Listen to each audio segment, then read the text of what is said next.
Jamiyatda har bir insonning o'z o'rni, vazifasi va majburiyati bor. Biroq ayrim shaxslar hech qanday vakolatga ega bo'lmasdan turib, odamlar o'rtasidagi munosabatlarni o'zlari o'rnatgan qoidalar asosida noqonuniy yo'llar bilan hal etishga urinadi.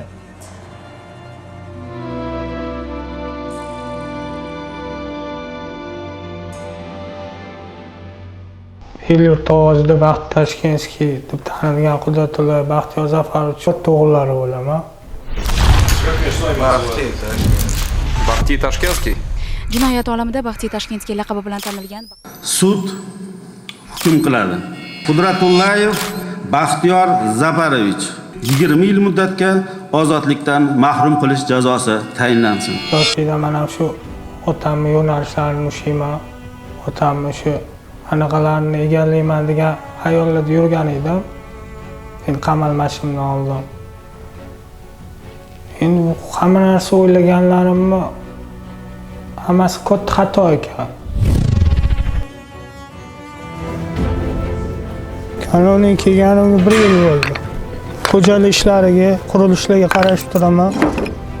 Qolgan payt shu ishlab chiqarish korxonasida mexsexga ishga chiqaman. Bu yerda payvandchilik, temir tersiya bilan ish qilamiz.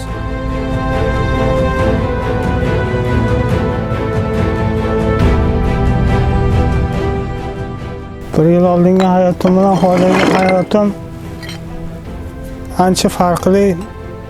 Bu yerda bekzodmisan, bekmisan, kim bo'lsang ham hamma uchun qonun bir. Shularga jinoyat olamini taniqli shaxslariga, jinoyat olamiga o'zi hech kim qanot bo'lib ergashishga, intilmasa, bu narsadan hech qanaqa foyda yo'q. El-yurtda ota-onani xizmatida bo'lsa, mahallaga, hamma shu jamiyatga foydasi tegadigan inson bo'lsa, shu narsadan tushunib yetdim.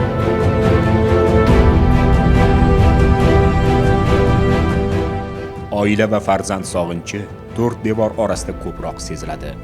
Aslida esa huquqlari poymol bo'lgan, tazyiq va zug'um o'tkazilgan odamlarning ham oilasi va bola chaqasi bor edi. Qamalib odam boshiga tushib chunakan. Nimalar yo'qotganman.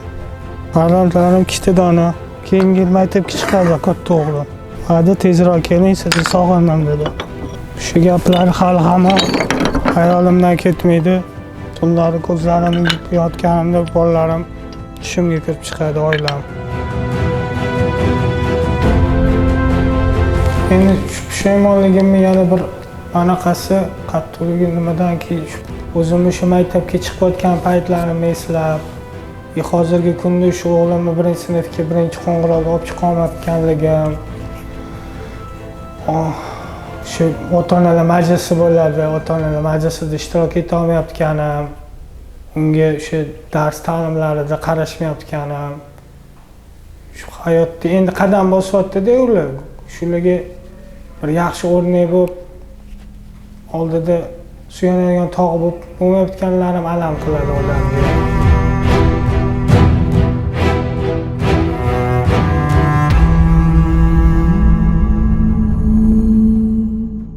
Shu narsalardan afsusdaman. Qizimni meni tili chiqib, har xil anaqalar paydo bo'layotgan payt shu narsani ko'ra olmayapman. Shu narsani o'tkazib olmayman. Oila bu muqaddas. Oilada bunaqa ajralish, bunaqa bo'lish, hamma narsa odam o'zi sababchi bo'lar ekan, o'zi aybdor bo'lar ekan. Hozir kimnidir ayblab, kimnidir anaqa qilishim xato, o'zimda ayb.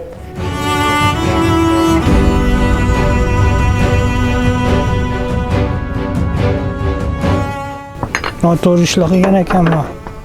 Bitta kasb, bitta yaxshi hunar o'rganib, el-yurtga foydam keladigan ish qilish kerak. Oilamni bag'rida bo'lganimda himmatda afzalroq edi, foydam tegib.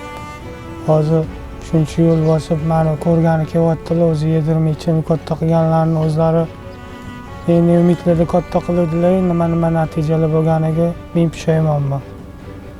Qani shu vaqtda orqaga qaytarish iloji bo'lganda halol yurib, halol mehnat qilib, oila bag'rida bo'lishni juda istardim. Shuchana ham sanagan ekanman. Hamma narsaga jazo muqarrar ekan. Qonunni bilib, o'shanga amal qilib yashash kerak ekan har bir O'zbekiston Respublikasi fuqarolar.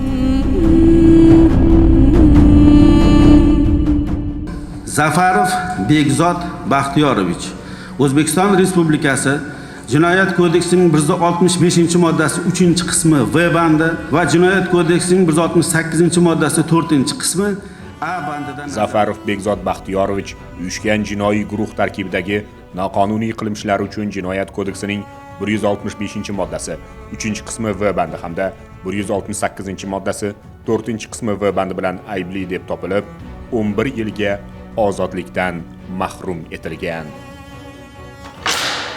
Mahkum Zafarov, sayr vaqti bo'ldi, tayyorgarlik ko'ramiz.